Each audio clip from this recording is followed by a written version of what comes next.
Hello and welcome to Stampscapes Live. We have one of the 4¼ by 5½ standard quarter size page papers from the Deanna Tubb-Sedillo designer papers line.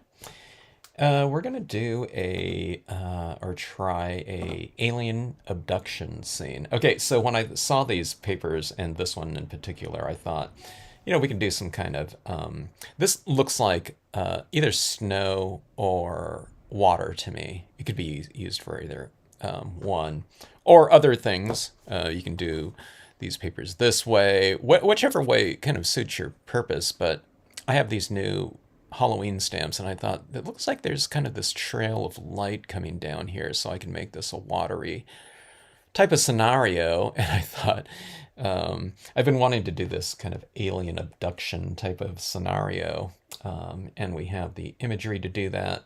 I'll be using this little zombie figure, and I looked at it right here. I thought if I do it on its side, it doesn't necessarily look so zombie-ish, but I can have it, the character kind of being beamed up this way, kind of reclining like this. And I thought it would look fine as just a, regular non-Walking Dead type of figure. All right, so I want a little bit of background in here, just to create some sort of, I don't know, kind of an established enclosed water, I don't know, whatever, body of water, instead of just having it like open sea or something like that with no kind of anchoring imagery in the background. Hello, Linda, Megan, Sharita, good to see you. All right, so I'm just going to use a little bit of this right here. I don't want to stamp this. This is one of the cabins off the night cabins, but I just want the trees right here and this edge right here. So let's see. I'll go to about right here. I have my finger here kind of designating the point in which the cabin shows up, so I don't want to go beyond that right there. That's how I just do, I don't know, just a little measurement right there. And again, I don't want to stamp this all the way across because I'm going to have that figure kind of rising up, so I need open space in the background for that figure to show. So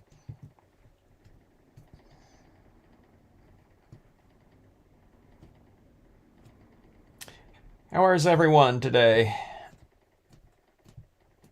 Let's see, today is Sunday, huh? Okay, I am using the hybrid ink. This type of paper works with just about any inks you want.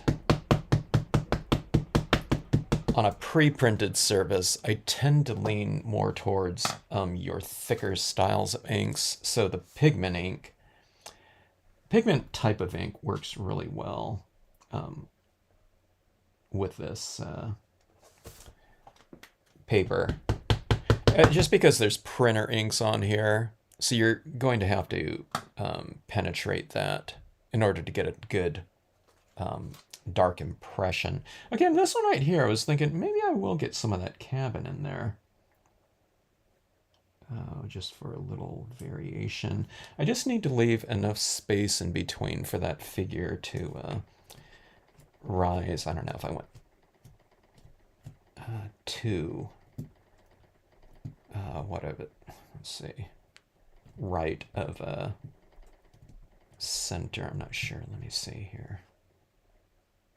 And I'm holding this down for a little bit longer just for that ink to transfer a little bit more. And I think we have enough space in there. Yeah, there's plenty of space like that. Okay, so I have a little bit of that cabin there. I think I'll do an interior lit cabin in here by coloring in those little area of the windows with a white pen. So it looks like the figure was, whatever, going out for, or coming back at night from a little night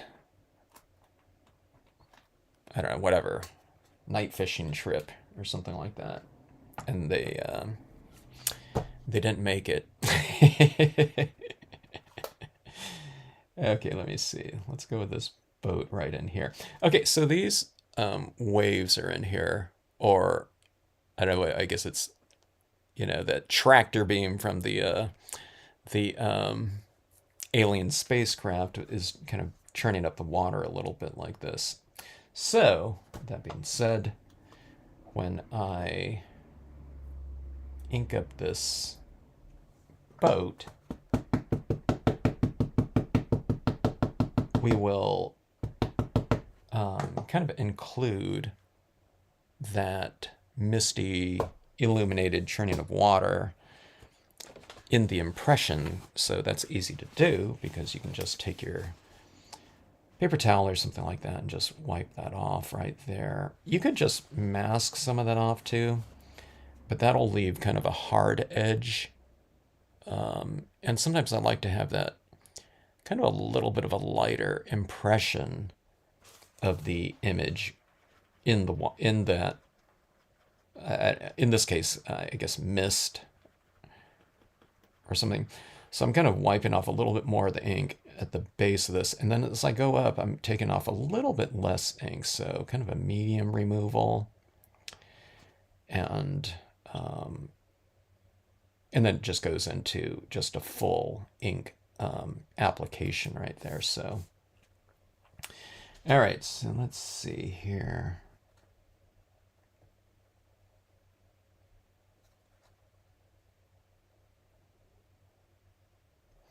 I guess I'll center it because that's where that figure is going to be.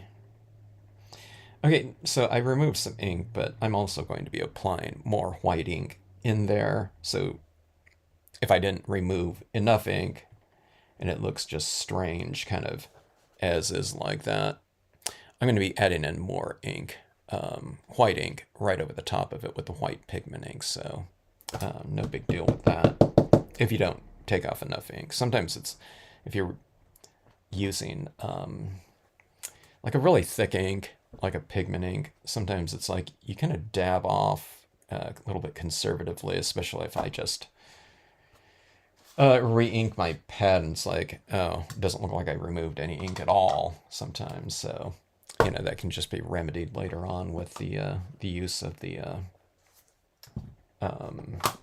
white pigment ink. White pigment ink kind of solves everything. Hello, Debbie. Yeah, this one's going to be really fast right here. Just a few stamps and a few little techniques right here. I have my bread maker going, making some dough. It's like, I have a few minutes to go. Might as well get to a scene. I've been really itching to get to these Halloween images, and I really wanted them done, I don't know, at least a month ago, but I don't know, different things came up over the past couple months, so it's like I have some little bit of time to make up here. And there's just so many different images too in these new sets, so it's new images, but it's also, there's so many different scenarios with them, like this alien one. I mean, you can have just like a Halloween party or something like that where like all the characters are, whatever, in attendance. So you can have like zombies and bugs and Frankenstein and, the aliens and sharks or whatever, all converging into one area. But this one's like a separate scenario here. So, okay, so we have our foreground here to just kind of frame things off. And then let's put our alien spacecraft up top.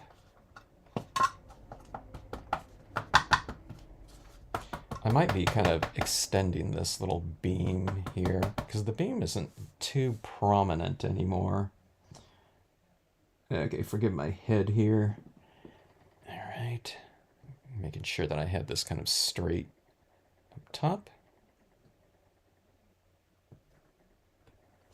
All right. It's nice having an alien spacecraft. I did this alien abduction type of scenario a few years ago with the cow and like a meadow or something like that, but I didn't have a like a UFO, so I just had to. I don't know. I guess we made one during the live stream or something like that. Okay, let me see. Let me make sure that. Oh, no, I almost stamped it this way. It's going to be this way. Okay, let's see. So I'm going to angle this slightly more, so it's like if they have their feet, I think, going up a little bit more. It seems like they're in less kind of control dangling here. All right, so we'll do it. We'll strengthen the beam down here with that white pigment ink as well. But yeah, I'm not saying things like that too often in these scenic stamping live streams. You know, like tractor beam and abduction and.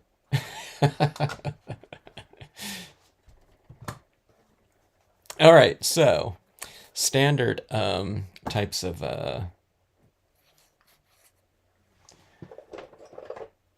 lighting and shading types of issues, you know, with the imagery. It doesn't matter what kind of genre of theme you're doing. So right here, I'm looking at this boat right here. So everything's like a nighttime type of scenario. So I'm just going to be working in the colors that are kind of roughly within that hues tonal range. So blue tones right here. That blue right there looks a little bit. I know there's black in it. So I mean, you don't need to match it, but I generally like to have some of those tones that will kind of roughly achieve that same type of tone in there. Because when you stamp over the top of these pre-printed papers, what you're saying is that those darker areas like this are going to be the colors that are kind of within those shadow areas. I mean, you could just do it in black too, but it looks a little bit more realistic if you work within the parameters of the color scheme, okay? But like I said, I mean, you could just go black or something like that, or just a darker blue, you know? But let's work within a range. So this blue isn't even in here at all. It's a little bit of a lighter blue. But you can introduce it into the mix if you just want to kind of expand on the... oh, in this case, it could be the temperature range of this scene, because this is a little bit more of a slightly warmer blue than what's in here, okay? Actually, that might be a good thing to do. I might be able to bring a beige in here just to expand on the temperature range a little bit more, like if you want to emphasize anything. Let's see right here. So, like something like this. This might be a little bit too yellow, though. I'm looking for like a little bit more of a beige tone, like a lighter version of this. Okay, I don't see it right here, but what I'll do is I'll just use it very lightly here to achieve a little bit of a lighter range. I don't know if you can see that right there. See how that's a little bit warm? You have to be a little bit conservative at first to see if you kind of like it, because when you're introducing something warm into a very dominant other temperature, so warm into cool or cool into warm, it really stands out. So it's such a subtle addition right here, but to me, it's really standing out in there, okay?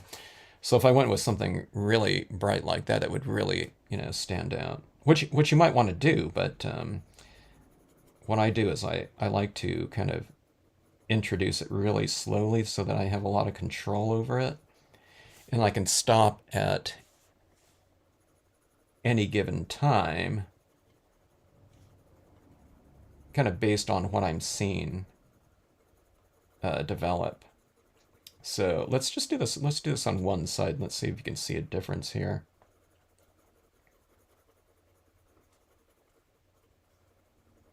I mean, we could have taken it into a different direction too. You can go with like a light green or something like that too. But see this right here, there's a slight warmth to it. Over here, there's none. I mean, you can do it too, where it's like a slight warmth over here and nothing over here, just to kind of play around with things. But see that little area right in here?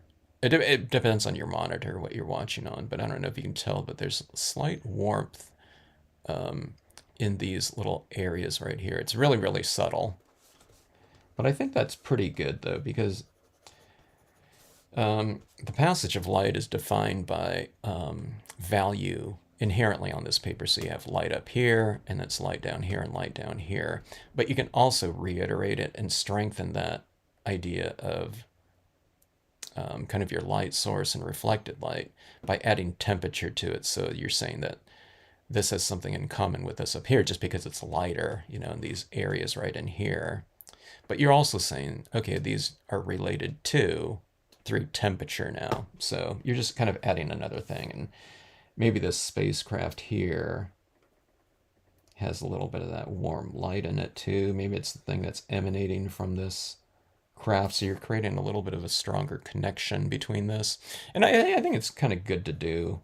I mean, it's not something that has to be done, but you know, there's not a huge kind of range of variation in this, which is good though, because Deanna's kind of given us the flexibility to take it whichever way we want to. With this blue, I can take it into the violets. You can take it into the greens, or in this case, I'm adding a little bit of warmth to it. I do like that warmth, so let's go around this right here. That, I think. We're still going to retain a lot of this white, though. But see, it's it's glowing a little bit more now with that temperature change. Or, not change, but addition. Like that. Okay. Hello, Candy. Yeah, I was looking at this one. When I was originally looking at it, we didn't have the Halloween stuff quite yet, so it's like, oh, I think this one will work really good for this kind of, you know, abduction scenario here. Okay, so I want this boat to stand out a little bit more, so I'm just going to darken it in a little bit. We'll go in the shadows a little bit more and strengthen the shadow areas. Remember, this is going to be in like some fog right down here, so I'm leaving this area down here kind of lighter. Well, let's get a little bit of tone in there, because this blue doesn't really match that blue. This one has a little bit of violet in it. Let's go over it with a different blue here. This one's a little bit lighter, but trying to make that boat seem a little bit more, giving it more mass and volume. Okay. All right, now these blues right here, in these areas right here, I don't think it's going to show up because this blue is probably, I was going to say the paper is darker than this pencil, so you just go up to, let's just go to black on this one and just anchor down these two kind of, I don't know, whatever little points out here, or maybe they're islands or something like that. And we'll anchor those down a little bit more with some additional shade. This doesn't show up too much because this kind of black grayish tone that I'm adding is just a little bit darker than the paper behind it anyway, so go with that, like about like so. Okay, this boat right here, let's add a little bit of shadow base to it. Let's just go with like a really light application. And now I'm going a little bit harder right next to the the boat. Like that, okay? So it just kind of anchors it down a little bit more. Let's go a little bit more.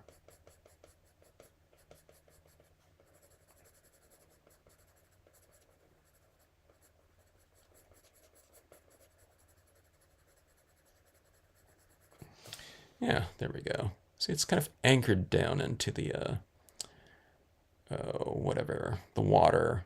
It looks like it's, to me, it looks like it's in like really shallow water right there, I think. Hello, Jennifer. Okay, let's go into that cabin area. I could interior light that right there with like a yellow, which would be, it would stand out too much. Actually, I'm looking at this white right here. That might stand out too much.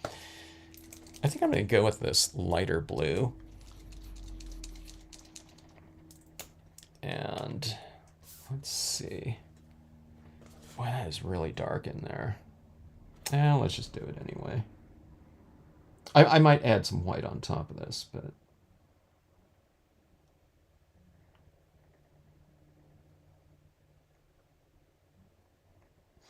I'm adding that down like that. I think we will need to go with white, but I'll do it like half white on those windows.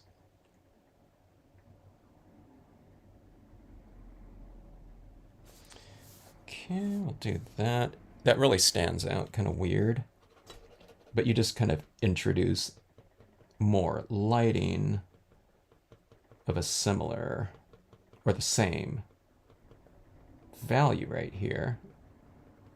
So in other words, that's really standing out light, which it's supposed to because it's, you know, interior lighting coming out of a structure in a night situation. But just to balance it off, you can add in some more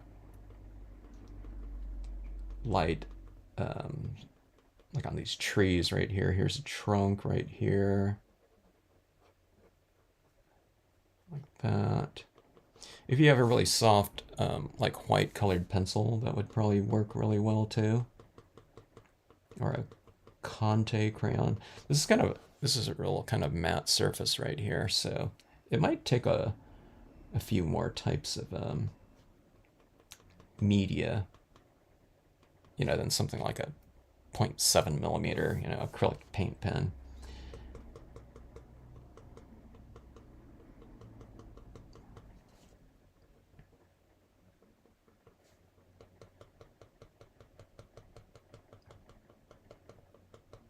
So in the live stream last night, we were talking about Halloween and Halloween candies. Does anyone ever remember those kind of wax harmonicas? Someone that was watching on the live on Facebook. I don't get the messages listed on my software here from Facebook. It's only from the YouTube videos. But Rosie mentioned, yeah, you know, those when someone brought up the wax styles of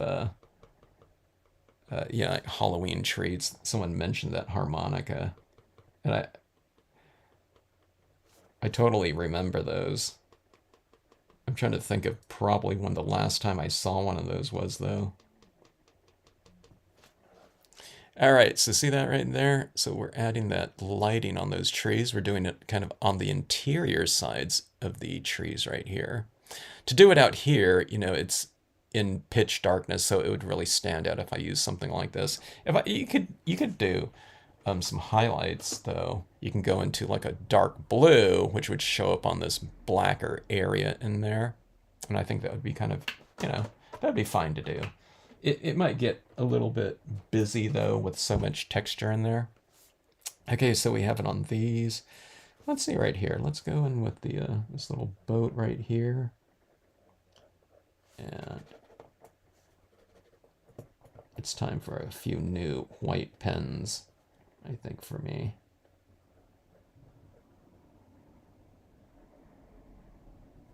Kind of highlighting some of the, I don't know, what do you call it? The edge or whatever, the top edge of the boat rail, I guess. And then there's this bench kind of within the boat like that. And see, we can kind of add those highlights in there so it looks a little bit more dimensional. And here that those boards or benches going across like that kind of stand out a little bit more. Okay, but what I was getting at right here is you can add some of this same texturing right down in here as well. Just to kind of pair it up. This whole area in here with the rest of the areas in here. If you do like little dots around something, and if it represents kind of lighting, it's a good idea to throw it around in these different areas to give it kind of a textural continuity. And plus, it just, I don't know, it looks more interesting to me. Everything kind of sparkles, and it kind of brings kind of dead areas to life sometime when you add these in there. It doesn't have to always represent kind of sparkly light on water or trees or something like that. If it's done in a meadow, it could look like flowers, or if we're doing it overall over everything, it could be snow, it could be stars.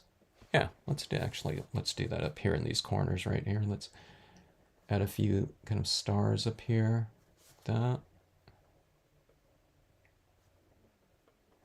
See, that kind of brings those areas to life up there, having that contrast like that. It's little pinholes of like lighting or something like that.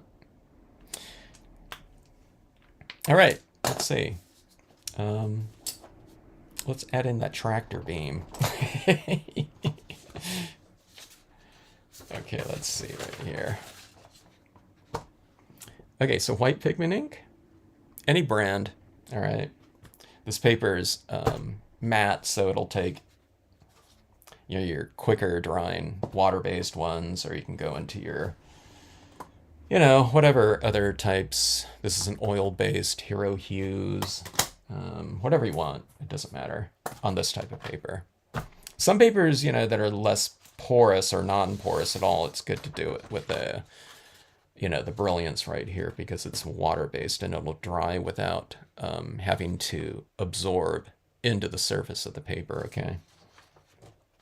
But that's why some pigment inks won't dry on, less porous papers or non-porous, in general. It's because that oil base is just sitting on top of it, and it's like, if you put oil on anything, it's just going to sit out for a while. It might dry after, a really long time, but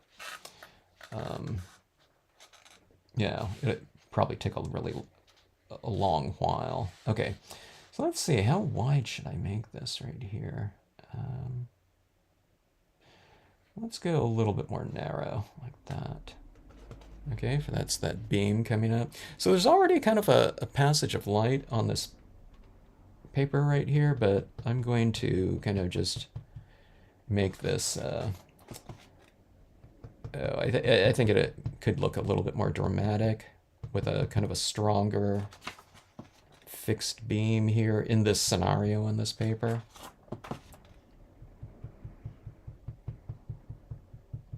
Okay, so I'm putting it underneath them because white on white up there isn't going to read at all, so you don't need any of that. See that right there? Okay. And okay, so the beam's coming from above, it's being top lit, so let's top light the figure too, okay? So we'll go like this, and I'm doing it with a really dry application of ink, okay? Like that, so what I'm going for is I'm trying to transition it from a little bit lighter on top of the figure to darker down below. I mean, you can have them all within a super strong beam of light, but I think this variation, is a good way to go, just because it's not so monotonous from top and bottom of the figure to have it all one value or something like that. So I'm gonna like something like that right there. Let's go a little bit stronger, I think, with the beam again. You can just keep lightening it up. I want to take it nice and slow, though, because on this paper right here, if I put too much white, I could probably remove some of it. But it's a little bit harder to remove this ink after it's been applied on top of a matte paper than it is like a glossy or a semi-gloss, you know, that's a little bit more sealed off. I think I'm going to do something here. I'm going to put this beam kind of going across part of the body too.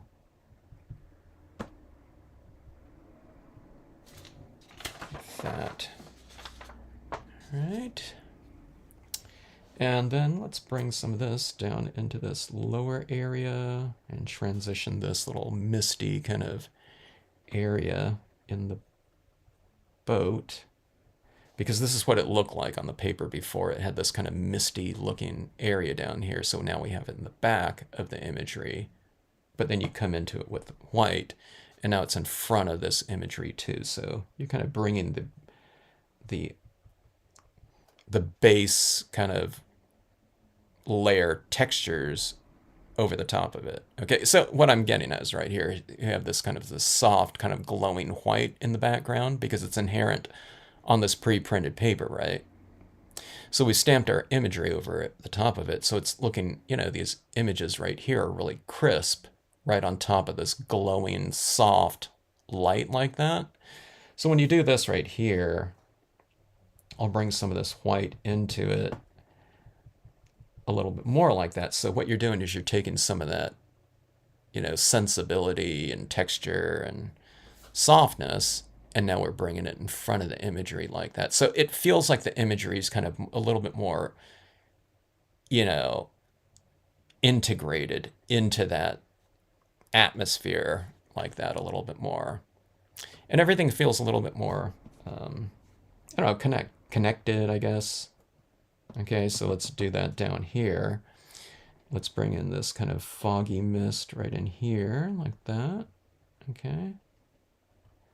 So if we were thinking about this, I mean, this is all the two-dimensional card right here, you know, but we're trying to represent 3 dimensions. So there's texture in the background, you know, or far, it's soft light. And then we have crisp imagery, and then we have soft light again. So you're kind of working from, in theory, near to far like that. It only just represents that because it's all on the same, you know, plane right here, but it just looks a little bit more, I don't know, whatever, cohesive, I guess, texturally cohesive, and lighting, I guess. All right, so it's just really easy to do with a little bit of pigment ink over the top of it like that. So we're kind of integrating everything a little bit more.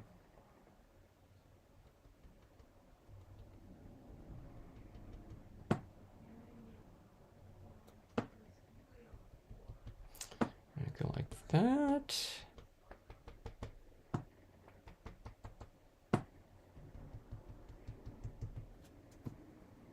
Let's put some on these, on a couple of these leaves too, here in the foreground too. So in the lighter areas, you know, these little branches right in here might be, you know, there's a really bright light in this situation. Anytime there's an alien abduction, there's always a really bright light. As we've all witnessed before, right?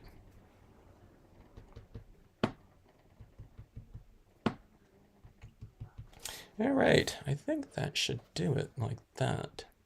Yeah, let's, here, I'm kind of curious right here. Oh, let's do something like this.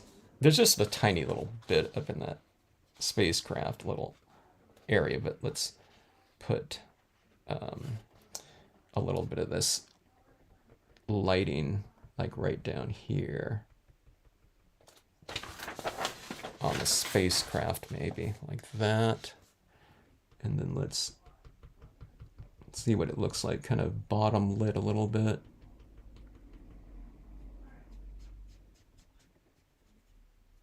I think something like that. Yeah, okay. I think that looks decent there.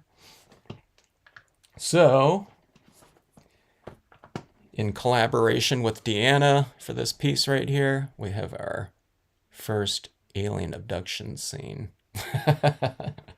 From the new sets right there. I've been itching to see what this... I hadn't thought about the zombie, but But I was thinking, we need to figure, and I'll do like a, like whatever bovine abduction types of things. It's kind of fun, and having a cow. Normally you stamp a cow like, standing on its feet, but then I think the bovine one, I just kind of flipped it upside down. So how many times do we, stamp like upside down, like animals or something like that? It'd be kind of interesting, having like multiple animals going up, have like a smaller one and maybe a larger one, or like three or something like that, or, you know, kind of transporting up. I don't know. It could be three different things too. It doesn't have to be the same type of animal or people or something like that. I guess we have the most people though, so we can do hikers or anything like that. Oh, hikers might be kind of interesting.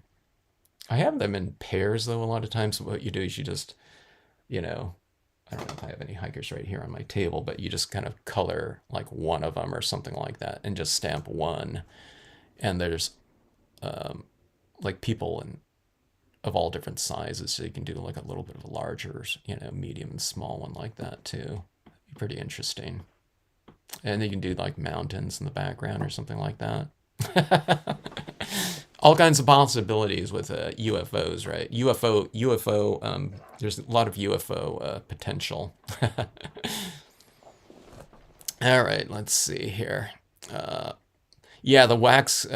Yeah, oh yeah, the wax lips. Yeah, those. I remember the wax lips distinctly. And then when someone reminded me of those, yeah, the drink bottles with the liquid inside, but I completely forgot about those harmonicas. I remember you kind of play it for a while, then I don't know. Eventually, you just kind of give in and you eat it up or whatever. You chew it. But man, you know, fun stuff. Let's see. Yeah, I hope those stamps get up to you soon, Linda. Hello, Joni and Lynn. Good to see you. I hope you guys are working on those exercises. We'll come up with some new ones for you too, based with all the new stamps you received. So yeah, I hope that's coming along there. Drop me a note if you have any questions or you want to strengthen any particular whatever skill with your lesson set, and we'll get to those. Yeah. All right, but anyway, alien abduction. Thanks for checking it out here. And as always, thanks to Deanna for camera work here. Let me flip that up. The software, I think it's this software that does this with focusing. I just can't focus. I just can't zoom in as fast, as close as I used to. As in these live feeds or something like this, it makes my camera go a little bit haywire for some reason. I don't know why that would be. But anyways, yeah. So fun stuff. So we have all these other ones right here. I think this Deanna did a really cool Halloween piece with this one. I think she used one of the churches right here or something like this. This was another one I was thinking about doing. You can do it vertically, horizontally like this. But that, that lightning bolt in the background would be really cool. And I thought about doing something with this too. This is such a kind of a, I don't know, like a impressionistic, beautiful like color scenario right here. But since we have, I'm thinking about kind of these Halloween imageries. I was thinking about this one and doing, I don't know, like this slope right in here and making this like boot hill or something like this with a bunch of tombstones on here with kind of zombies walking down this kind of warm pathway that, I don't know, just kind of interesting, with the new imagery, kind of the things that come to mind when you look at these types of papers like this now. I don't know. It's expanded the thematic range of the scenes. Normally we're going for nice and tranquil and peaceful or whatever. types of things we go for in landscape painting or photography, or and then stamping, to now, it's a ghoulish world. Maybe for the next month or so, or something like that. All right. Glad you like it, Megan. All right, folks.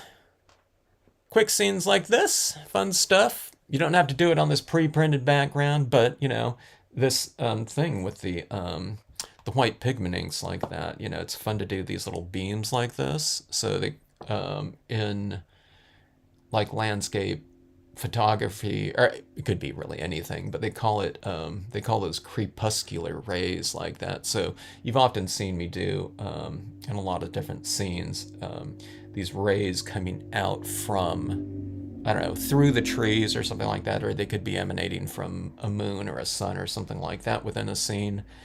So if you haven't seen these beams done before, the thing that I like to do is, the beams are kind of a different strength. So, just keep in mind. I did it this way though, to begin with, but I made my beams kind of all of the same strength, so I just did this, and I just put a big slathering of, white pigment ink, all applied equally.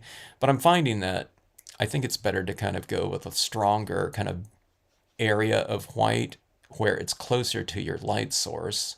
Okay. And then as you move down like this, I mean, you can even do it where you apply a little bit right here and right here, but then you leave these areas blank or something like that, so you can oscillate, or you can go heavier on one side of the beam and a little bit lighter. And remember, you don't have to apply it all in one,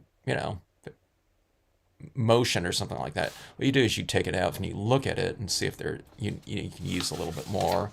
Maybe just have one side of the paper like that and you alter it. But I'm finding that kind of a varied strength beam, and it just looks more natural to me, because you'd have all kinds of different things kind of breaking up the light, more fog or something like that in one area. So you see this little it's a little bit blotchier looking, but I think that looks better than just having it solid white in there. So think about that, if you're doing, light beams coming through things, especially if you have it going through like a forested situation or anything like that, or coming from the sky, it's going and it's breaking up in the clouds. So, and it doesn't make it a harder kind of exercise. It just means you do apply less pigment ink. You just kind of vary it a little bit more and just take a look at it as you're doing it. And you can decide if you want more or less. And if you apply too much with the pigment ink, like I said, you can just kind of wipe it off.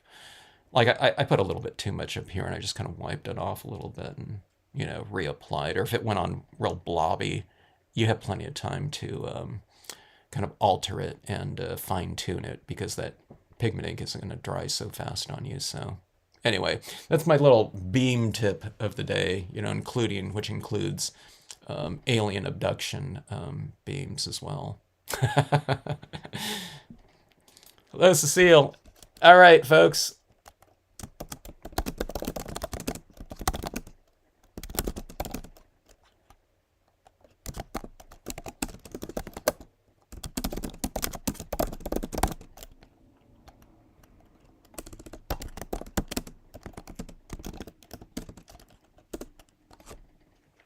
Have a great rest of the day, and hope to see you on the next alien abduction live stream.